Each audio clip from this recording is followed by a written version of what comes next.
봉독한 누가복음 12장 13절로 21절에 있는 말씀 가지고 탐심을 물리치라는 제목으로 말씀을 증거합니다.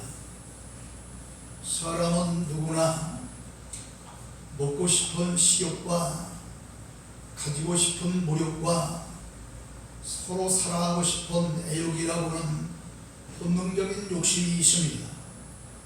이 욕심이기 때문에 사람들은 욕망의 꿈을 가지고 살게 되며 자기 발전과 성장이 있고 나아가 국가와 인류 사회가 발전하게 되는 것입니다. 그러나 이 욕심이 너무 지나쳐서 분수를 넘으면 탐심이 되는 것입니다. 이 탐심은 밑빠진 독, 이 블랙홀과 같아서 아무리 집어넣어도 채워지지 않습니다.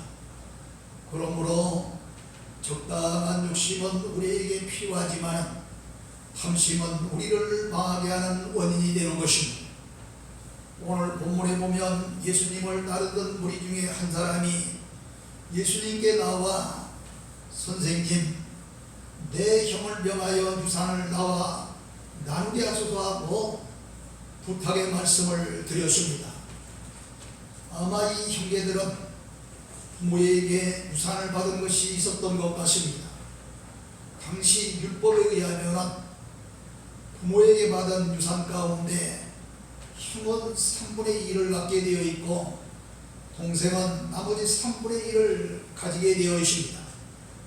그런데 부모가 갑자기 돌아가시니까 이 놀부 같은 형이 독차지하고 동생에게 주지 않으려고 하니 동생이 너무도 억울해서 예수님께 호소하며 부탁을 한 것 같습니다. 이에 예수님은 공평하고 올바르게 분배하라 말씀하시지 아니하고 공평하게도 삼가 모든 탐심을 물리치라고 말씀하셨습니다. 그리고 이어서 어리석은 부자 이야기를 기울여 말씀을 하셨습니다.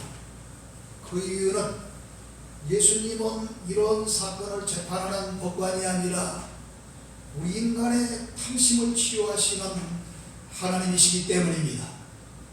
먼저 이 탐심은 우리 인간성을 상실하게 하고 천국 가는 길도 막고 있습니다.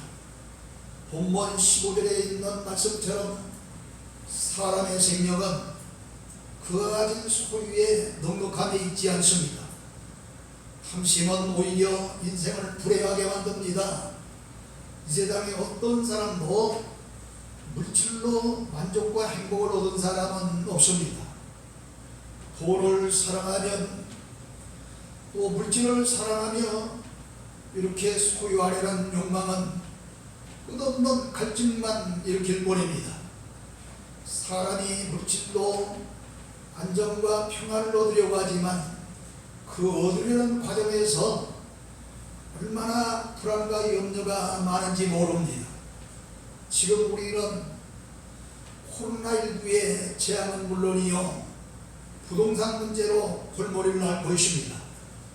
이렇지 부동산 사건뿐만 아니라 높은 지위에 있고 요직에 있는 사람들은 어디에 개발이 될 것이다 하는 개발 정보를 미리 알고 부동산 투자를 하여 부동산 부자가 되는데 지금 젊은이들은 자기 일생을 벌어도 집 한 채 살 정도가 되지 못하니까 영끌 취투자라고 하는 영혼까지 끌어다가 취투자를 하고 가상화폐에 투자를 해서 불안함과 염려로 잠을 제대로 자지 못한 그런 사람들이 많다고 합니다. 주식이나 이 가상화폐는 꼭 이 롤러스케이트처럼 하루에도 몇 번씩 올라갔다 내려갔다 합니다. 그러다 보니까 높은 가격에 산 사람들은 이게 내려가기 시작하면 밤잠을 못 자는 거예요. 자본주의 사회에서 돈 없이 살 수는 없지만 그렇다고 탐심을 부려서는 안 됩니다. 돈으로 음식은 살 수는 있지만 우리 입맛은 살 수 없습니다. 돈으로 좋은 침대는 살 수 있지만 고난 참은 살 수 없습니다. 돈으로 학위는 살 수 있지만 실력은 살 수 없습니다. 돈으로 병 고칠 수 있지만 우리의 죽어가는 생명을 살릴 수는 없습니다. 나아가 우리가 바라는 천국도 돈으로는 살 수 없습니다. 본문 16절로 21절에 소개되는 부자를 보십시오. 어떤 부자가 밭에서 그에 따라 많은 소출을 얻자 곡식을 쌓아둘 곳이 없으니 어떻게 할까 궁리하다가 옳지, 지금 있는 곡간을 헐고 더 크게 짓고 거기에 곡식과 물건을 쌓으리라. 그리고 내 영혼에게 말하리라.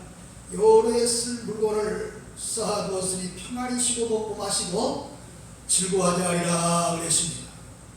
그러나 하나님은 이렇게 곡간을 헐고 크게 짓고 거기에 곡식을 쌓아놓고 물건을 쌓아놓은 그 부자를 향해서 이 어리석은 자야, 오늘 밤 내 영혼을 도로 찾으리니 그리하면 내 준비한 것이 누구의 것이 되겠느냐고 말씀하셨습니다.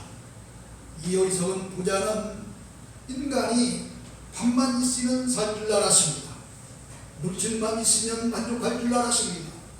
그러나 인간은 다른 동물과 달리 영과 육의 혼합체이기 때문에 육은 양식을 필요로 하지만 이 영혼은 양식과 물질로만 만족할 수가 없는 것입니다.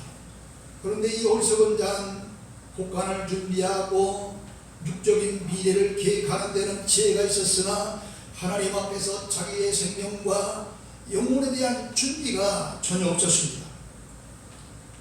마가복음 10장 17절로 22절에 보면 재물이 많은 청년 하나가 어느 날 예수님을 찾아와서 제가 무엇을 하여야 영생을 얻을 수 있겠습니까? 묻습니다. 그때 예수님은 내 소유를 팔아서 가난한 자들에게 주라. 그리하면 하늘에서 보화가 되게 있으리라. 그리고 와서 나를 따르라고 말씀하십니다. 이 말씀을 들은 이 부자 청년은 아니 그 많은 자산을 팔아서 가난한 사람에게 주게 되면 나는 어떡한단 말이냐 하면서 재물에 대한 탐심 때문에 얼굴이 그만 푸르락불그락 하면서 이제 슬픈 기색을 띠고 근심하며 예수님 곁을 떠나고 맙니다. 그때 예수님은 마가복음 10장 23절 25절에서 재물이 있는 자는 하나님 나라에 들어가기가 심히 어렵도다. 낙타가 바늘기로 나가는 것이 부자가 하나님 나라에 들어가는 것보다 쉬우니라 하셨습니다.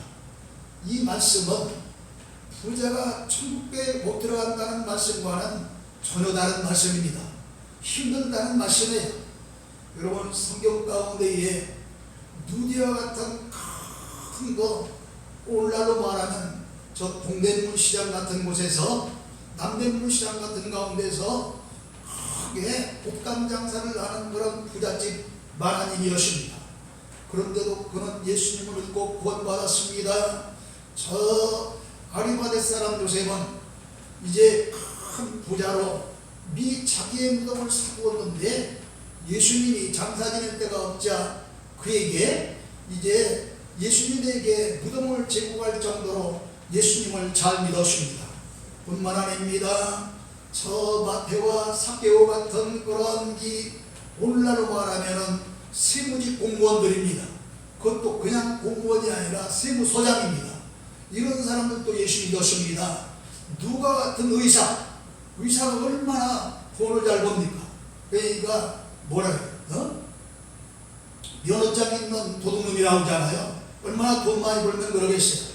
이런 사람들이 다 예수 믿고 구원받았습니다. 그러나 구원받지 못한 부자는 바로 탐심 때문에 인색하다가 하나님 앞에 드려야 할 것 드리지 못하고 바로 써야 될 것 쓰지 못한 이런 사람들이 구원받지 못한다는 이야기입니다. 그래서 이 탐심은 그만 이 도덕성까지 상실하게 만듭니다. 우리 한국은 한때 지금 이맘때쯤 되면은 충동기니 혹은 보릿고개니 하는 그런 배고픈 시절이 있었습니다. 지금도 TV 프로 가운데 보면은 탈북민들이 출연하는 이만갑이라고 하는 프로나 혹은 모란봉 클럽 같은 그런 프로를 보면은 배가 고파서 쓰레기를 뒤져 먹는 사람들, 또 뱀이나 쥐까지 잡아먹는 그런 사람들이 있다고 그러지 않아요? 이렇게 사람이 배가 고플 때는 먹는 것이 다른 어떤 것보다도 가장 절실한 문제가 되는 것입니다. 그러나 배고픔이 없는 오늘날 우리는 다른 사람과 비교할 때 오는 상대적 빈곤으로 기가 죽어 살게 됩니다. 그러나 이런 상대적 빈곤 문제가 해결되면 정신적인 문제, 문화적인 문제, 또 그 밖의 그런 빈곤의 문제가 고개를 들기 시작합니다. 그래서 술을 마시고 마약을 먹고 인간성을 상실하는 단계에 이르게 됩니다. 여러분, 요즘 CTS TV에 출연하는 브라이언 박 목사님이라고 하는 분이 계십니다. 유튜브에 한번 들어가 보세요.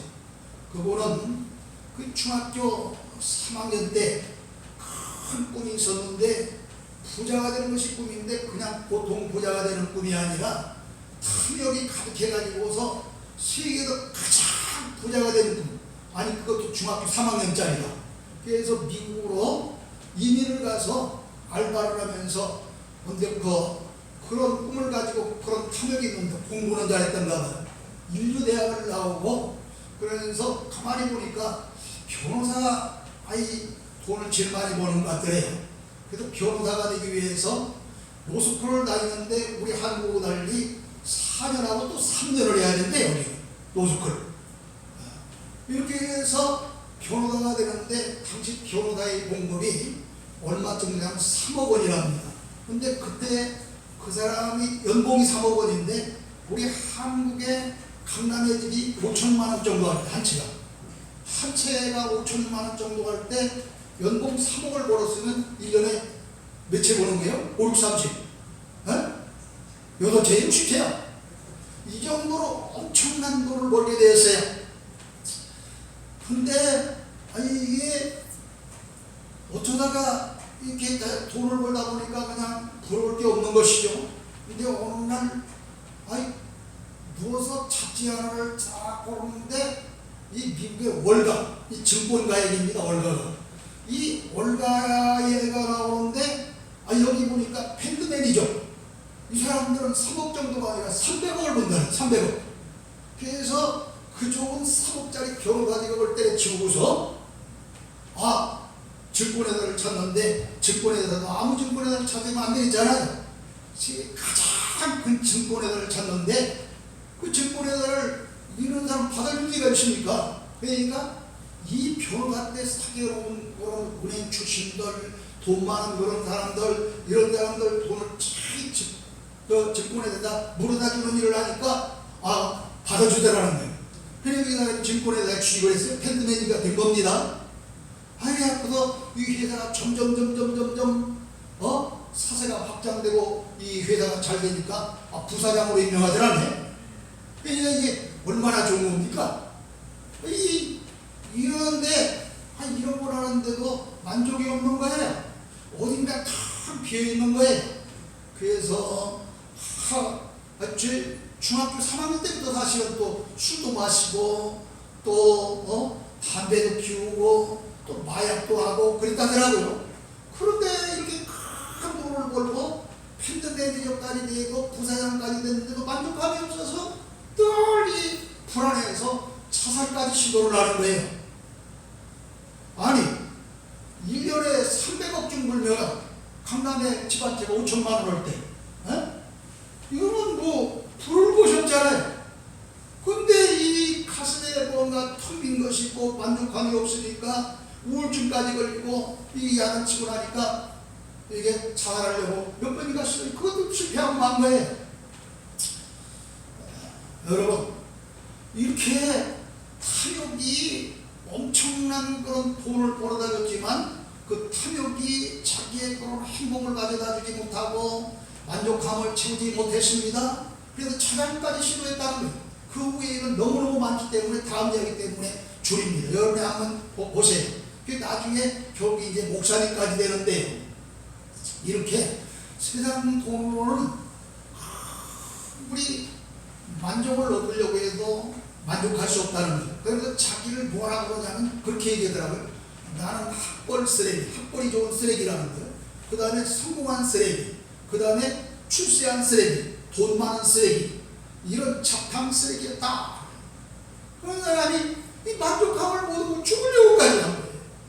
이처럼 우리의 탐욕은 채워도 밑 빠진 독과 같고 브레이크와 같은 겁니다. 만족감을 주지 못합니다. 내 행복을 가져다 주지 못합니다.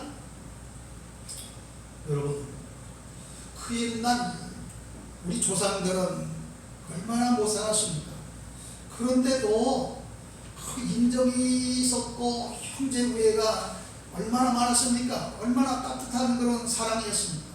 그런데 그런 사랑이 지금 메말라가고 있습니다. 도덕적인 양심마저 사라져가고 있습니다. 왜이 때문에 형제 간의 우애도 사라지고 부모님에 대한 효도도 사라지고 있지 않습니까?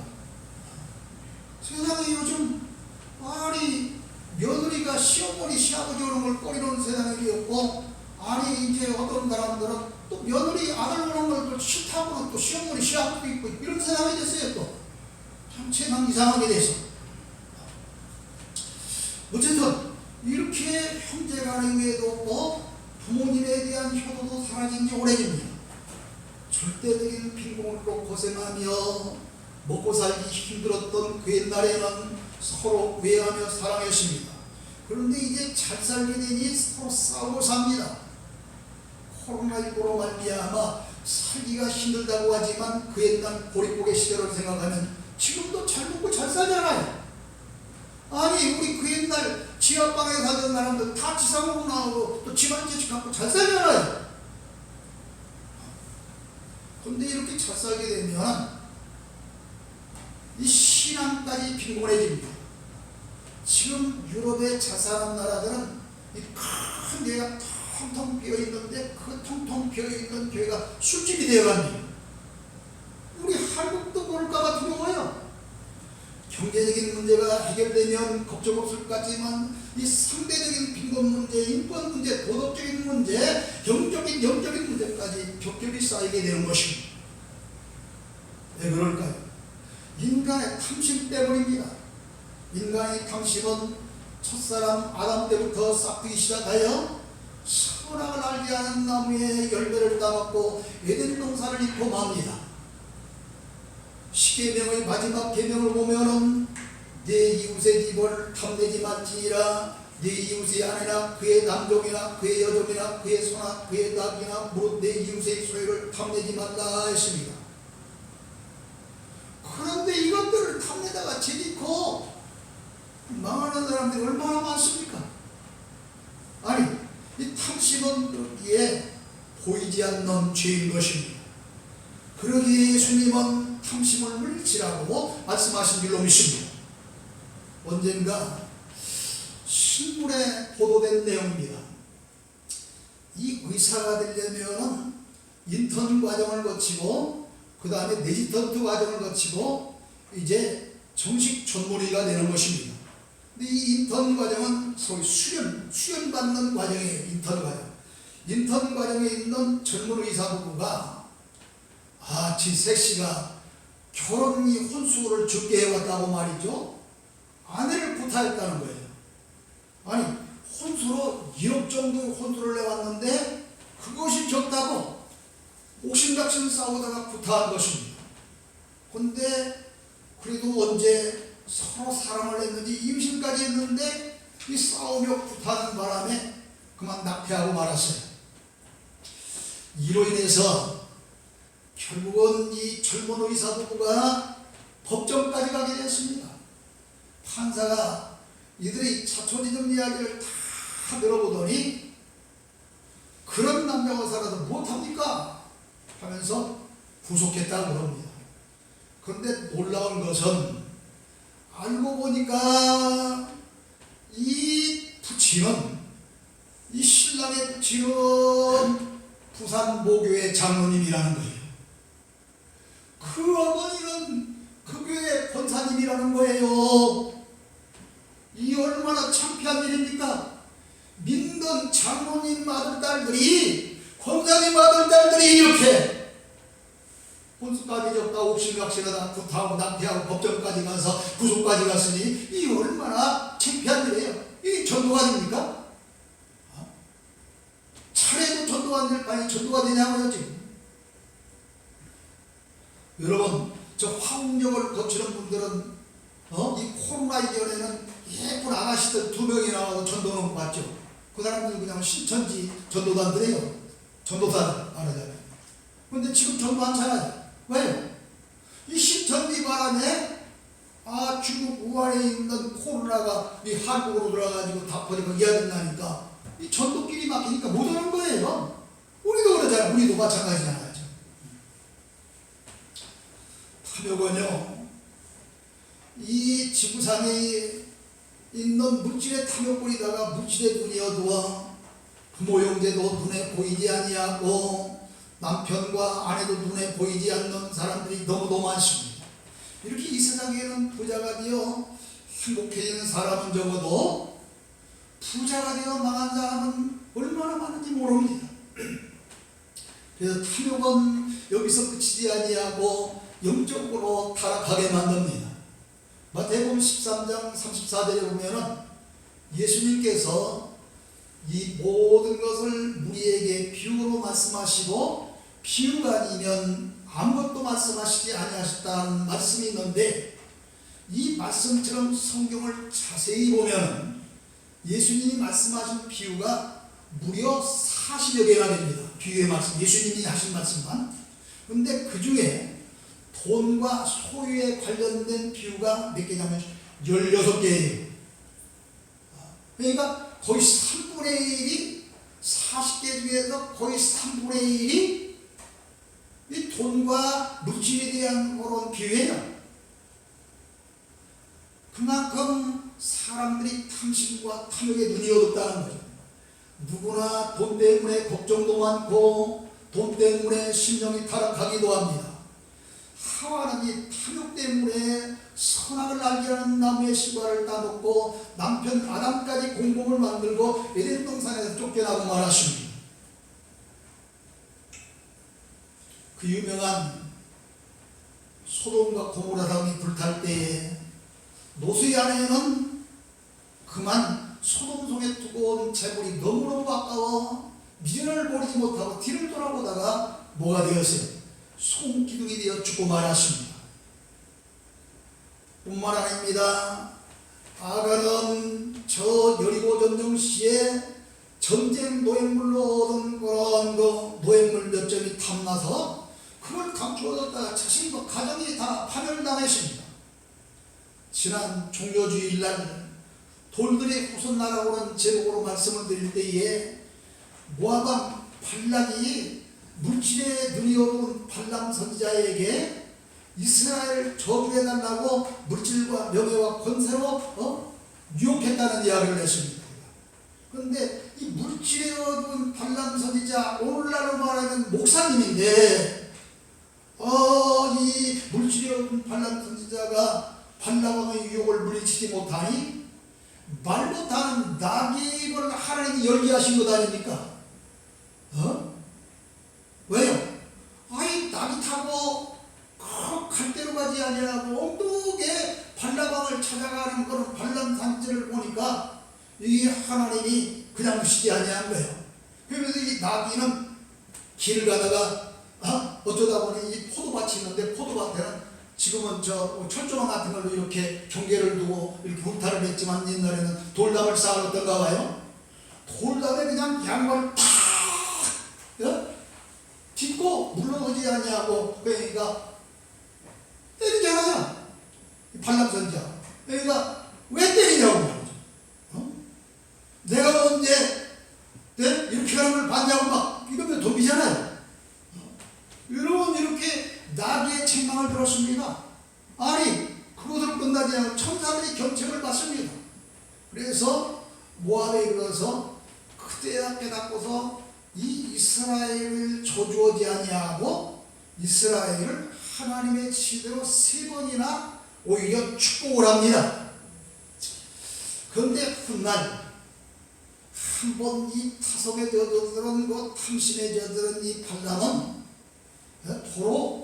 도로하고 답은 되는 거예요. 그래서 옛날 그 이스라엘 범죄한 일로 말미암아 민수기서 32장 8절에 보면은 모세가 미디안 다섯 왕족을 죽이는데 그때 발람까지 죽입니다. 죽임을 당한 거예요. 가룟 유다, 그가 누굽니까? 예수님의 신임을 받았던 그런 가룟 유다이기 때문에 회개를 만든 사람 아닙니까? 제자단이 회개. 그런데 돈이 어두우니까 세상에 은 30에 예수님이라고 하는 스승을 팔아먹고 양심의 가책을 받으니까 목매달아 죽고 말았습니다. 인간은 이렇게 탐심 때문에 하나님의 말씀을 어기고 죄를 짓다가 망하게 되는 것입니다. 그렇기 때문에 바울은 디모데전서 6장 10절에서 돈을 사랑하니 일만하게 뿌리가 되나니 이것을 탐내는 자들은 미혹을 받아 믿음에서 떠나 많은 근심으로 자기를 찢었도다 합니다. 돈을 탐내는 사람들은 믿음을 떠난다는 거예요. 믿음에서 떠난다는 거예요. 그리고 그 돈 때문에 자기가 어려움을 당한다는 거예요. 자기를 찢었다는 거다. 야고보 사도 야고보 1장 15절 욕심이 대한적 죄를 낳고 죄가 장사한적 사망을 낳느니라 그랬습니다. 그런데 초대교회 성도들은 각 사람의 필요를 따라서 자기가 가지고 있는 물건을 서로 나눠주고 서로 통용하며 살았습니다. 아니 그것으로 끝나지 아니고 밭과 집을 팔아서 사도들 앞에 내놓으면 사도들은 그것을 가난한 사람들에게 나눠주면서 이렇게 서로 융상통하며 살았습니다. 그때 바나바라고 하는 사람이 밭을 팔아서 사도 베드로 앞에 내놓았는데 아나니아나 삽비라고 하는 부부가 그것을 보니까 자기도 체면이 말이 아니거든요. 남들이 다 이렇게 막 밭을 팔고 소유를 팔아서 사도들 앞에 내놓고 사도들은 그걸 가지고 가난한 사람들에게 달아주고 교회가 빈부의 격차가 없이 아주 잘 나가는데 이 아나니아 삽비라는 눈감 가만히 있었는데 양심이 같이 입은 거예요. 이 체면 문제가 따르는 거예요. 그래서 자기는 또 자기의 소유를 팔았는데 이 탐심 때문에 사도행전 5장 1절로 11절에 보면은 일부를 감추고 전체를 다 내놨다고 거짓말을 합니다. 그러다가 3시간 차이로 아나니아와 삽비라 부부가 그 자리에 즉사에 죽음합니다. 뭐 때문입니까? 탐심 때문입니다. 며칠 전에 KBS 방송에 출연한 젊은 이호셉 목사님 이야기를 들을 때가 기회가 있었습니다. 그 목사님은 교회에 들어와서 술 마시고 담배 피우는 청소년들을 보고서 이 새끼들을 왜 여기 와서 여기 쫓아내기 시작했어요. 근데 우리 교회도 여기 왔을 때 계속 이 젊은 청소년, 젊은 중고등학교 여학생들까지 합쳐서 담배 피고 오줌 누고 똥 누고 별짓 다 합니다. 저도 쫓아냈어요. 그런데 이호셉 목사님은 쫓아내다가 가만 생각하니까 이거 쫓아낸다고 또 안 오면 또 오는 거예요. 이게 아니다 싶어서 그들에게 밥을 사주면서 그들의 이야기를 듣고 상담자가 되어주기도 하고 그들을 선도하기 시작하고 또 어디 알바자리 있으면 소개도 하고 이랬던가 봐요. 그런데 대부분이 그들의 그 신분을 파악해보니까 가출한 청소년이더라는 거예요. 가출한 사람들. 그래서 이런 이들이 교회 올 때마다 밥 사주고 이러다 보니까 소문이 나기 시작하니까 막 여기저기서 몰려오니까 밥값을 지장을 못하겠는 거예요. 그래서 식당까지 내갖고 식당을 이용한대요. 목사가. 또 이 소문이 나니까 여기저기도 돕는 그런 분들이 있어서 지금 형편이 많이 좋아졌다는 거예요. 근데 너무 깜짝 놀랄 이야기를 들었어요. 그 중에 14살에서 15살짜리 여학생들이 돈 때문에 성매매를 한답니다. 14살, 15살짜리가 돈 때문에 성매매를 한다는 거예요. 그런데 그걸로 끝나지 않아요. 가장 돈을 많이 벌 수 있는 나이예요. 세상에 송육의 눈이어도 탐욕을 가진 이 어른들 때문에 이런 어린아이들, 이런 청소년들, 이런 여학생들이 이기속고 있는 것 아닙니까? 돈 때문에 재짓고, 돈 때문에 도둑질하고, 돈 때문에 강도질하고, 돈 때문에 살인하고 죄를 짓는 것입니다. 아니 이런 사람들뿐만 아니라 세상 사람들이 다 그래요. 모든 죄악은 탐심과 연결되어 있습니다.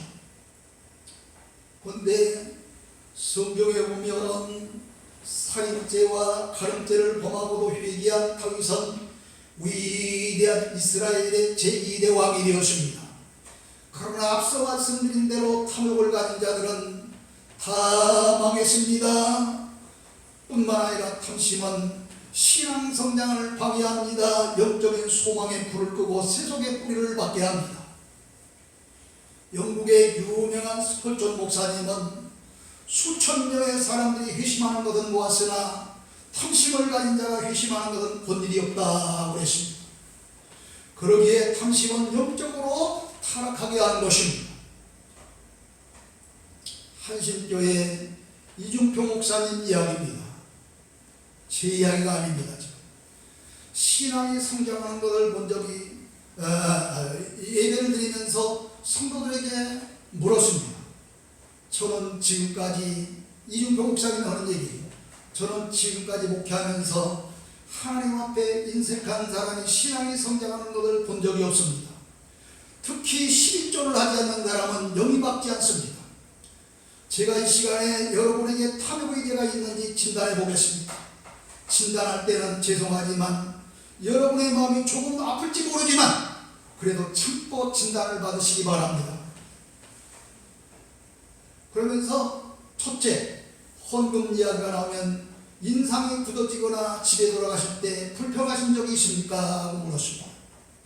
두 번째, 아직도 세례를 받고도 11조를 바치지 못하고 있습니까? 이런 분들은 탐욕의 노예가 된 증거입니다. 하나님보다 물질을 더 사랑한다는 증거입니다 라고 하셨습니다. 그런데 저는 어쩌다 헌금 이야기를 해놓고 마음이 편치 못할 때가 많습니다. 왜 그럴까요? 헌금 이야기를 듣고 시험이 들까봐 걱정이 되기 때문입니다. 그러나 오늘처럼 이 탐심 성대로 올라니 헌금 이야기를 안 할 수 없잖아요. 그러므로 또 할 수 없이 헌금 이야기를 하게 되는 것입니다. 사랑하는 성도 여러분, 이렇게 우리의 물질과 헌금과 탐심과는 뗄 수 없는 불가분의 관계를 가지고 있는 거예요. 탐심은 이것으로 끝나지 아니하고 우상숭배라고 성경은 말하고 있습니다. 10계명 가운데에 1계명과 2계명을 보면 너는 나 외에는 다른 신들을 내게 두지 말라.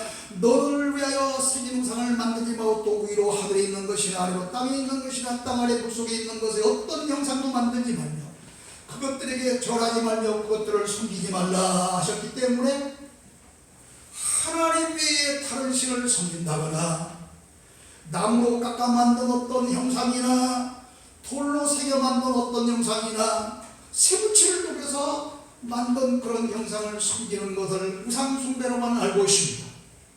그러나 성경은 그 외에 우상숭배가 더 있음을 말씀하고 있습니다. 하박국 2장 18절을 보시기 바랍니다. 하박국 2장 18절에 보면 새긴 우상은 그 새겨 만든 자에게 무엇이 유익하겠느냐, 부어 만든 우상은 거짓 스승이라 그랬습니다.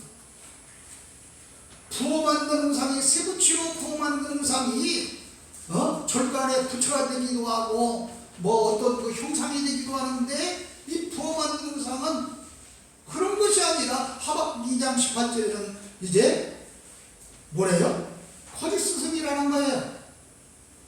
이 거짓 스승이 뭐냐? 이사야 41장 19절을 보면 보라 그들은 다 헛되며 그들이 행사는 허무하며 그들이 부어 만든 우상은 바람이요 공허한 것뿐이라 그랬습니다. 이 거짓 스승은 바람과 같고 우상과 같다는 거예요. 여러분, 풍선을 확 보면 뭐가 들어있어요? 풍선 속에 아무것도 없이 텅 비어 있잖아요. 바람만 들어있지 보이지 않잖아요. 하나님께서 에레미야서 5장 13절에 보면 그 바람을 뭐라고 그러냐면 이렇게 이야기합니다. 선지자들은 바람이다. 말씀이 그들이 속에 있지 아니한즉 그같이 그들이 당하리라 그랬습니다. 그러니까 이 거짓 선지자들이 우상인데 말씀이 그 속에 없다는 거예요. 왜 말씀이 없습니까? 그들이 그 말씀은 진리의 말씀, 생명의 말씀, 의의 말씀, 곧 성경 말씀이 그 속에 들어있지 아니하고 세상 말씀으로 가득 차다는 거예요. 제가 여러분에게 큰 충격이 될까 봐서 이름은 안 밝힙니다. 저 분당 어느 교회의 큰 교회 목사님입니다. 박지원 지금 뭐예요? 무슨 뭐 됐잖아요. 박지원 옛날 국회의원이 박지원 지금 못 됐어요. 어? 국정원장 됐잖아. 국정원장 데려다 놓고 또 유명한 남진 가수 장로예요. 그 사람 데려다 놓고 좌파 설교하고 있는 거예요. 그러면서 하나님이 이런 사람들을 세우셔서 이 나라를 통일시키게 만들 것이라. 그걸 보고 너무너무 깜짝 놀랐습니다. 제가 그걸 보고서 몇 사람 목사님들한테 드렸더니 이런 큰 교회 목사가 이런 개새끼가 하고 나오는 거예요. 너무 놀랍습니다. 여러분, 우리는 큰 교회를 가지고 유명하면 다 훌륭한 목사님 줄 아는데 바람 선지자가 얼마나 많은지 모르는 거예요. 세상 이야기로 꽉 차 있어요. 훌륭한 분들도 많죠. 여러분들처럼 이런 사람들이 뭐예요? 큰 교회를 가지고 교인들로부터 많은 섬김을 받으니까 우상숭배라는 거예요. 우상이라는 거예요. 이 선지자들이. 오늘 여러분이요, 그러기에 이사야서 19장 1절 이건 반드시 짚고 넘어갑니다. 이사야 19장 1절을 보시기 바랍니다.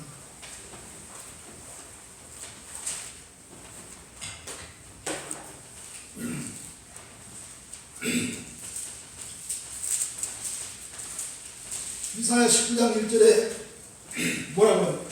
애굽에 관한 경고라 보라. 이 애굽은 세상을 뜻하는 말씀입니다. 물론 지금은 이집트인 옛말이지만 애굽은 세상을 뜻하는 내용적으로 풀이하려면 한이 없으니까요. 그렇게만 알고 계시면 여호와께서 빠른 구름을 타고 애굽에 임하시니, 그러니까 여호와께서 빠른 구름을 타고 자가 누구예요? 예수님 아니에요? 죄인이 아니죠. 죄인. 그런데 애굽의 우상들이 그 앞에서 들어갔고 애굽의 마음이 그 속에서 녹으리라 그랬습니다.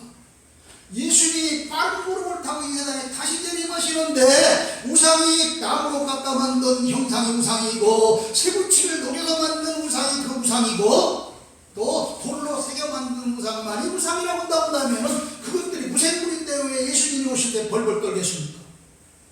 바로 생명의 말씀, 진리의 말씀, 의의 말씀, 같이 말하면 성경의 말씀이 없이 세상 이야기로 가득 찬 그런 선지자나 목사들을 가리켜서 말씀하시는 줄 믿습니다. 그렇기 때문에 그들이 주님 오실 때 무서워서 벌벌 떤다는 거예요. 지옥 갈까봐 벌벌 떤다는 겁니다. 이 놀라운 얘기 아닙니까? 그뿐만 아니라 본문에서 3장 5절에 보면 땅에 있는 지체를 죽이라. 곧 음란과 부정과 사욕과 간청욕과 탐심이니 탐심은 우상 숭배이라. 그러므로 탐심은 보이지 않는 심적 우상인 것입니다. 그리고 그 마음을 가진 것은 곧 우상 숭배인 것입니다. 누가복음 16장 19절로 31절에 보면 부자와 거지 이야기가 나옵니다. 그 가운데 거지 나사로를 보십시오. 그는 부잣집 대문 앞에서 버려진 채 부자의 상에서 먹다가 떨어진 부스러기로 배를 채우면서 살고 있는 그런 거지입니다. 또 그것으로 모자라서 피부병으로 이곳저곳 헌데가 많아서 동네 개들이 와서 핥아먹는 그런 처량한 신세입니다. 처참한 신세로 살았습니다. 그런데 그 누가 그에게 복음을 전해주었는지 하늘의 양식으로 만족했고 천국의 소망을 두고 살았습니다. 그러나 이 부자 영감은 탐심 때문에 자기가 먹다 남은 부스러기를 먹고 이제 헌대를 하는 개들이 와서 그 야단을 치는데도 불쌍한 거지를 돌볼 줄 모르고 자기만 호요시켰습니다. 그런데 어느 날 둘 다 죽게 됩니다. 거지 나사로는 죽어 천사들에게 받들려 아브라함의 품에 들어가고 부자는 죽어 음부에 들어가 고통 중에 멀리 아브라함의 품 안에 앉아있는 나사로를 보고 아버지 아브라함이여 나를 긍휼히 여기사 나사로를 보내어 그 손가락 끝에 물을 찍어 내 혀를 설하게 하여 주시옵소서. 내가 이 불꽃 가운데서 괴로워 죽겠습니다 하며 호소하고 있는 장면이 나옵니다. 그때 그 답이 무엇이었습니까? 누가복음 16장 25절을 보면은 아브라함이 이르되 예 너는 살았을 때 좋은 것을 받았고 나사로는 고난을 받았으니 이것을 기억하라. 이제 그는 여기서 위로를 받고 너는 괴로움을 받느니라 그랬습니다. 여기서 아브라함은 야고보서 2장 23절에 보면 성경에 이른바 아브라함이 하나님을 믿으니 이것을 의로 여기셨다는 말씀이 이루어졌고 그는 하나님의 벗이라는 칭함을 받았다고 그랬습니다. 그러므로 나사로가 죽어서 아브라함의 품에 안겼다는 이야기는 나사로가 죽어서 하나님의 품에 안겼다는 말씀과도 같습니다. 할렐루야. 이들의 처지가 왜 이렇게 180도로 상황이 바뀌었을까요? 나사로는 비록 살아생전 고난을 당했으나 예수 그리스도를 믿었고 부자 영감은 아무리 잘 살았지만 탐심 때문에 믿지 못하고 구원을 받지 못했기 때문입니다. 사랑하는 성도 여러분, 탐심은 인간성을 상실하게 만들고 탐심은 도덕성을 상실하게 만들고 탐심은 영적으로 타락하게 만들며 탐심은 우상숭배가 되어 부자 영감처럼 구원받지 못하는 처참한 신세가 되어 영원히 꺼지지 않는 불꽃 중에서 혀가 타들어가는 고통을 당하게 될 것입니다. 그러므로 여러분이 마음속에 탐심이 든다면 어서 빨리 예수님의 이름으로 물리치시기를 바랍니다. 그러나 마태복음 16장 19절 20절에 보면 너희를 위하여 보물을 땅에 쌓아두지 말라. 거기는 종과 동록이 해하며 도둑이 구멍을 뚫고 도둑질하느니라. 오직 너희를 위하여 보물을 하늘에 쌓아두라. 거기는 좀이나 동록이 해하지 못하며 동록이 구멍을 뚫지도 못하고 도둑질도 못하느니라. 내 보물이 있는 그곳에는 내 마음도 있느니라고 한 줄로 믿으시기를 죄로 축원합니다. 하나님 아버지 은혜를 감사합니다. 오늘 우리는 탐심이 어떠한 죄를 가져오고